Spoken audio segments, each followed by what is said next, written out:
창세기 28장. 이삭이 야곱을 불러서 그에게 복을 빌어주고 당부하였다.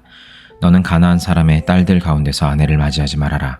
이제 곧 밧단 아람에 계시는 브두엘 외할아버지 댁으로 가서 거기에서 너의 외삼촌 라반의 딸들 가운데서 내 아내가 될 사람을 찾아서 결혼하여라. 전능하신 하나님이 너에게 복을 주셔서 너로 생육하고 번성하게 하시고 마침내 내가 여러 민족을 낳게 하실 것이다. 하나님이 아브라함에게 허락하신 복을 너와 내 자손에게도 주셔서 내가 지금 나그네살이를 하고 있는 이 땅, 하나님이 아브라함에게 주신 이 땅을 내가 유산으로 받을 수 있도록 해주시기를 바란다. 이렇게 복을 빌어 준 뒤에 이삭은 야곱을 보냈다. 야곱은 밧단 아람으로 가서 라반에게 이르렀다. 라반은 아람 사람 브두엘의 아들이며 야곱과 에서의 어머니인 리브가의 오라버니이다. 에서는 이삭이 야곱에게 복을 빌어주고 그를 밧단 아람으로 보내어 거기에서 아내감을 찾게 하였다는 것을 알았다. 에서는 이삭이 야곱에게 복을 빌어주면서 가나안 사람의 딸들 가운데서 아내감을 찾아서는 안 된다고 당부하였다는 것과 야곱이 아버지와 어머니의 말에 순종하여 밧단 아람으로 떠났다는 것을 알았다. 에서는 자기 아버지 이삭이 가나안 사람의 딸들을 싫어한다는 것을 알고 이미 결혼하여 아내들이 있는데도 이스마엘에게 가서 그의 딸 마할랏을 또다시 아내로 맞이하였다. 마할랏은 느바요스의 누이이며 아브라함의 손녀이다. 야곱이 브엘세바를 떠나서 하란으로 가다가 어떤 곳에 이르렀을 때에 해가 저물었으므로 거기에서 하룻밤을 지내게 되었다. 그는 돌 하나를 주어서 베개로 삼고 거기에 누워서 자다가 꿈을 꾸었다. 그가 보니 땅에 층계가 있고 그 꼭대기가 하늘에 닿아 있고 하나님의 천사들이 그 층계를 오르락 내리락 하고 있었다. 주님께서 그 층계 위에 서서 말씀하셨다. 나는 주 너의 할아버지 아브라함을 보살펴준 하나님이요 너의 아버지 이삭을 보살펴준 하나님이다. 내가 지금 누워있는 이 땅을 내가 너와 너의 자손에게 주겠다. 너의 자손이 땅의 티끌처럼 많아질 것이며 동서남북 사방으로 퍼질 것이다. 이 땅 위의 모든 백성이 너와 너의 자손 덕에 복을 받게 될 것이다. 내가 너와 함께 있어서 내가 어디로 가든지 너를 지켜주며 내가 너를 다시 이 땅으로 데려오겠다. 내가 너에게 약속한 것을 다 이루기까지 내가 너를 떠나지 않겠다. 야곱이 잠에서 깨어서 혼자 생각하였다. 주님께서 분명히 이곳에 계시는데도 내가 미처 그것을 몰랐구나. 그는 두려워하면서 중얼거렸다. 이 얼마나 두려운 곳인가. 이곳은 다름 아닌 하나님의 집이다. 여기가 바로 하늘로 들어가는 문이다. 야곱은 다음날 아침 일찍이 일어나서 베개 삼아 벤 그 돌을 가져다가 기둥으로 세우고 그 위에 기름을 붓고 그곳 이름을 베델이라고 하였다. 그 성의 본래 이름은 루스였다. 야곱은 이렇게 서원하였다.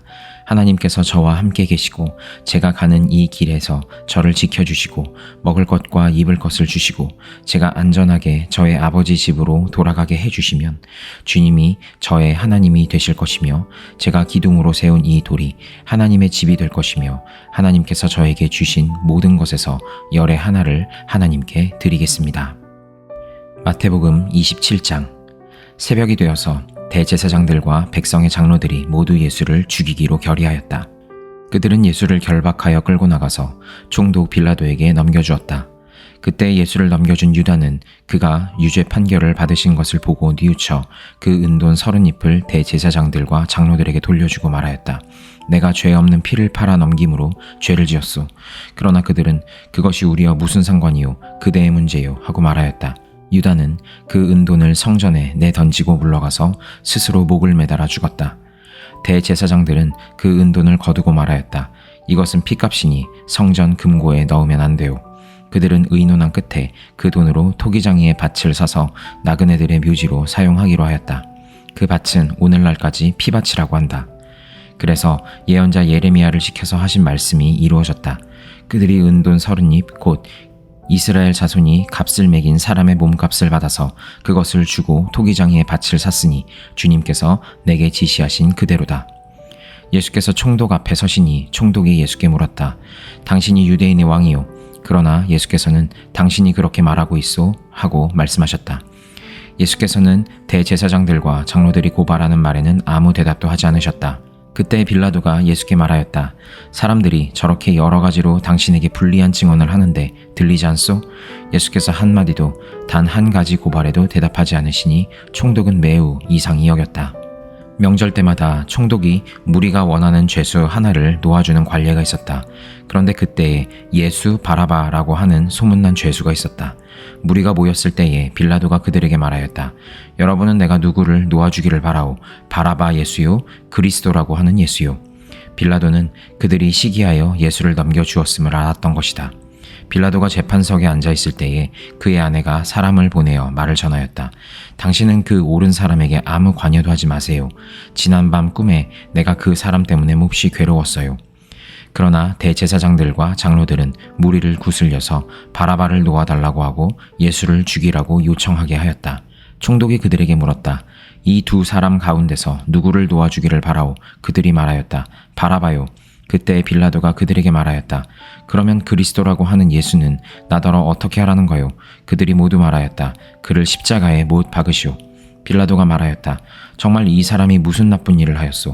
사람들이 더욱 큰 소리로 외쳤다. 십자가에 못 박으시오. 빌라도는 자기로서는 어찌할 도리가 없다는 것과 또 밀란이 일어나려는 것을 보고 물을 가져다가 무리 앞에서 손을 씻고 말하였다. 나는 이 사람의 피에 대하여 책임이 없으니 여러분이 알아서 하시오. 그러자 온 백성이 대답하였다. 그 사람의 피를 우리와 우리 자손에게 돌리시오. 그래서 빌라도는 그들에게 바라바는 놓아주고 예수는 채찍질한 뒤에 십자가에 처형하라고 넘겨주었다. 총독의 병사들이 예수를 총독 관저로 끌고 들어가서 온 부대를 다 그의 앞에 불러 모았다. 그리고 예수의 옷을 벗기고 주홍색 걸침 옷을 걸치게 한 다음에 가시로 면류관을 엮어 그의 머리에 씌우고 그의 오른손에 갈대를 들게 하였다. 그리고 그분 앞에 무릎을 꿇고 유대인의 왕 만세 하고 말하면서 그를 희롱하였다. 또 그들은 그에게 침을 뱉고 갈대를 빼앗아서 머리를 쳤다. 이렇게 희롱한 다음에 그들은 주홍 옷을 벗기고 그의 옷을 도로 입혔다. 그리고 십자가에 못 박으려고 그를 끌고 나갔다. 그들은 나가다가 시몬이라는 구레네 사람을 만나서 강제로 예수의 십자가를 지고 가게 하였다. 그들은 골고다 곧 해골곶이라는 곳에 이르러서 포도주에 쓸개를 타서 예수께 드려서 마시게 하였으나 그는 그 맛을 보시고는 마시려고 하지 않으셨다. 그들은 예수를 십자가에 못 박고 나서 제비를 뽑아서 그의 옷을 나누어 가졌다. 그리고 거기에 앉아서 그를 지키고 있었다. 그리고 그의 머리 위에는 이 사람은 유대인의 왕 예수다 이렇게 쓴 죄패를 붙였다. 그때 강도 두 사람이 예수와 함께 십자가에 못 박혔는데 하나는 그의 오른쪽에 하나는 그의 왼쪽에 달렸다. 지나가는 사람들이 머리를 흔들면서 예수를 모욕하여 말하였다. 성전을 허물고 사흘 만에 짓겠다던 사람아, 내가 하나님의 아들이거든 너나 구원하여라. 십자가에서 내려와 보아라. 그와 같이 대제사장들도 율법학자들과 장로들과 함께 조롱하면서 말하였다. 그가 남은 구원하였으나 자기는 구원하지 못하는가 보다. 그가 이스라엘 왕이시니 지금 십자가에서 내려오시라지. 그러면 우리가 그를 믿을 터인데.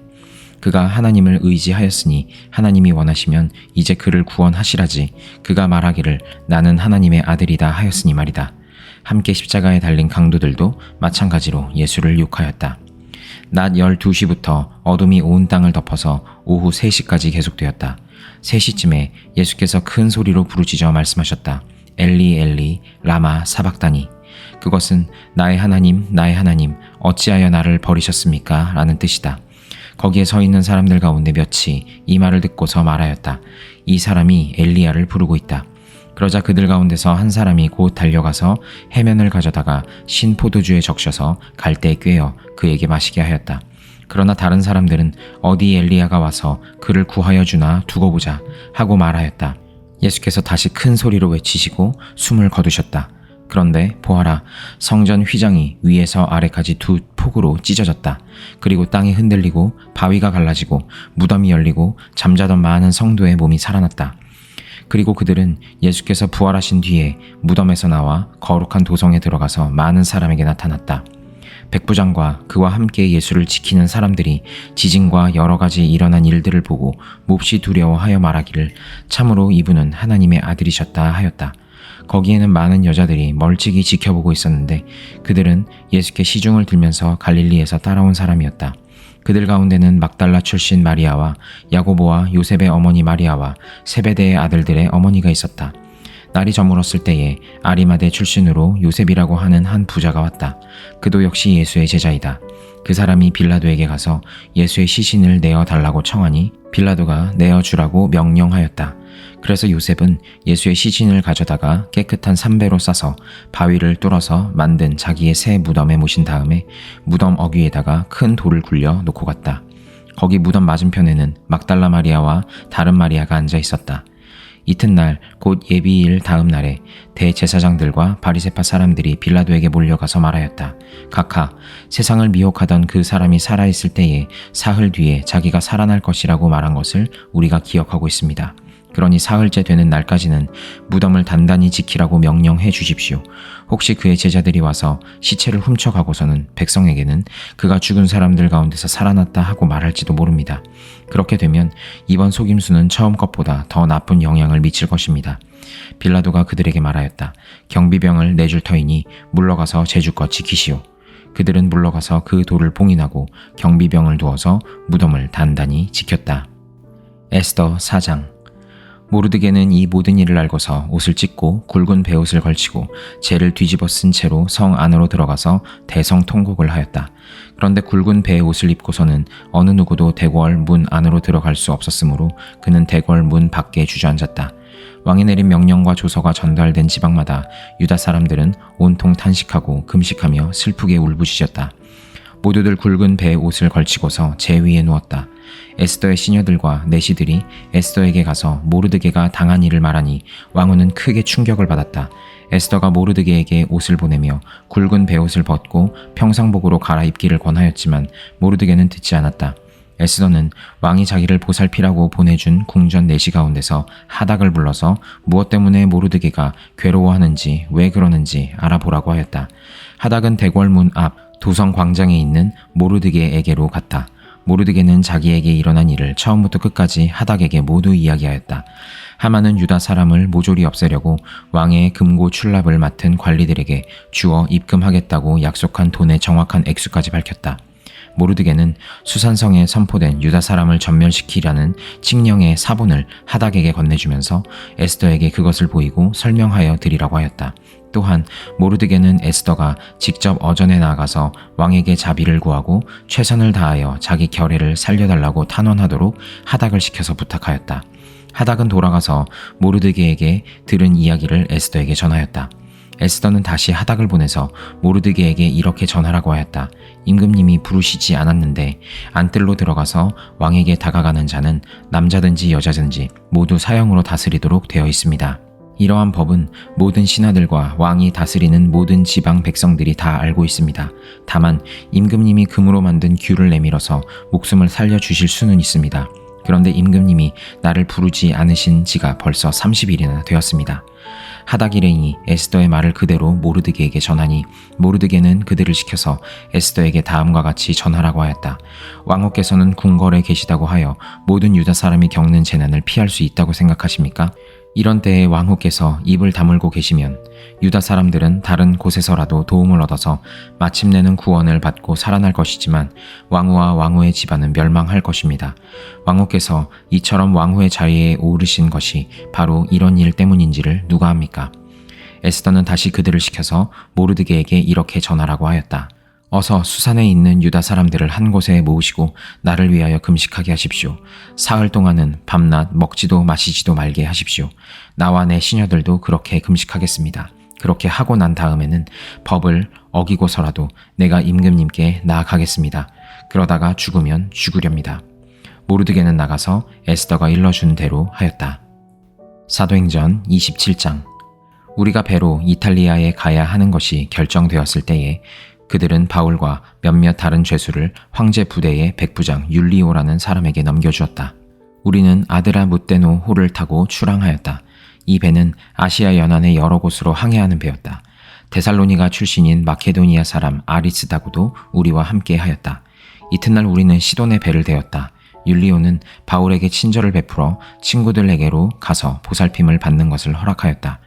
우리는 시돈을 떠나 백기를 갈 때에 맞바람 때문에 키프로스 섬을 바람막이로 삼아서 항해하였다. 우리는 길리기아와 밤빌리아 앞바다를 가로질러 항해하여 루기아에 있는 무라에 이르렀다. 거기서 백부장은 이탈리아로 가는 알렉산드리아 배를 만나서 우리를 그 배에 태웠다. 우리는 여러 날 동안 천천히 항해하여 겨우 니도 앞바다에 이르렀다. 그런데 우리는 맞바람 때문에 더 이상 나아갈 수 없어서 크레타 섬을 바람막이로 삼아 살문의 앞바다를 항해하여 지나갔다. 그리고 우리는 크레타 남쪽 해안을 따라 겨우겨우 항해하여 라세아 성에서 가까운 도시인 아름다운 항구라는 곳에 닿았다. 많은 시일이 흘러서 금식 기간이 이미 지났으므로 벌써 항해하기에 위태로운 때가 되었다. 그래서 바울은 그들에게 이렇게 충고하였다. 여러분, 내가 보기에 지금 항해를 하다가는 재난을 당할 것 같은데 짐과 배의 손실만이 아니라 우리의 생명까지도 잃을지 모릅니다. 그러나 백부장은 바울의 말보다는 선장과 선주의 말을 더 믿었다. 그리고 그 항구는 겨울을 나기에 적합하지 못한 곳이므로 거의 모두는 거기에서 출항하여 할 수 있으면 베닉스로 가서 겨울을 나기로 뜻을 정하였다. 베닉스는 크레타 섬의 항구로 서남쪽과 서북쪽을 바라보는 곳이다. 때마침 남풍이 순하게 불어오므로 그들은 뜻을 이룬 것이나 다름없다고 생각하고 닻을 올리고서 크레타 해안에 바짝 붙어서 항해하였다. 그런데 얼마 안 되어서 유라굴로라는 폭풍이 섬 쪽에서 몰아쳤다. 배가 폭풍에 휘말려서 바람을 맞아서 나아갈 수 없으므로 우리는 체념하고 떠밀려 가기 시작하였다.